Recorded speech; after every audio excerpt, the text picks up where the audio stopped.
جه کفن و بحث جوی که تیتکرن بوچی کردان دولت نینه هندک از ودگرن بو ململانا هیزن مازن دنیای هندک دنجی بو ململانا هیزن اقلیمی و هندک دنجی بو جغرافیا و دوره و دو بجبونا کفن ولکریه کو زحمت بیت کردان دولت هبیتن لأواکو کمترین بحث وی که تیتکرن مسئله خوریه ادنا و بشک جه ملت کردان دا و بردوام پشتوانیا بیانیان و پشتکرن لحف نشتیمانین خواه و کمترین بحث لیتی تکرن. اگر سرنجه که کرد بدین هلبجاتنا چند روژن در بازبوین ترکیا و کارودان هرما کلوسنه اوه ده بینین که بشکا ملت کرد لهمو دورن کلوسنه پشتوانی لبرین خوین کرد دکن لباکور و بشکا دنجی دلخوش بون به سرکفتن آک پارتی به سلوکاتی اردوگان. پشتوانی بشکا ملت کرد بو اردوگان جبلی هبونا ململان سیاسی لوی دوره او دا بجبونا بشک جهیزن کردان به سر ایران و ترکیه دا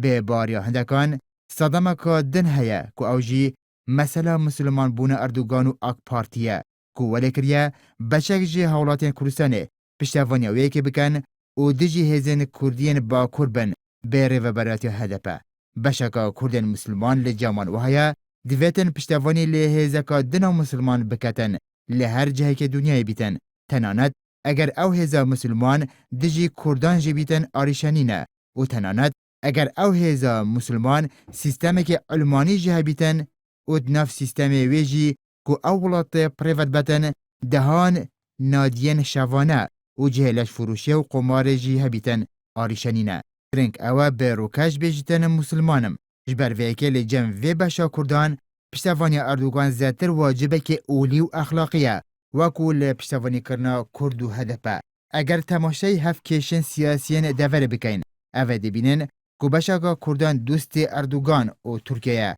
و پشتوانی لیدکن لید همان دمده هر اف باشه دجی اسرائیل نو و الجمان وهایا اسرائیل دجمن مسلمانه لی ترکیه دوست اسرائیل و بهفرا سالانه مانورین هف باشن سربازی هنه لی دریاسپی و ده همان دمده اردوگان دوستو هف فیمانا امریکایه لعف باشه لکردن مسلمان دجی امریکانه و ده همان دمده دجی کردن دنن هف زمان خونن لباکور کد نهاده هدپ نیونیرتی واندکتن و جالی کدن و هدپ هف فیمان پیده لروش آوا و هر دو جی بشکن جی پککه و پیده جی هف فیمانا امریکایه لی امریکا دجی هدپ و هف فیمانا ترکیه جبر ویکه لدایه رنگ خوشویستیا بشکا کردان بو دجمن خوال جر ناوی اولی یان آنینا هر جوره هیجت کادن صدامکا سرکی بیتن بو درست نبونا دولتا کردی او بردامیا خوریا کردان دناو خوادا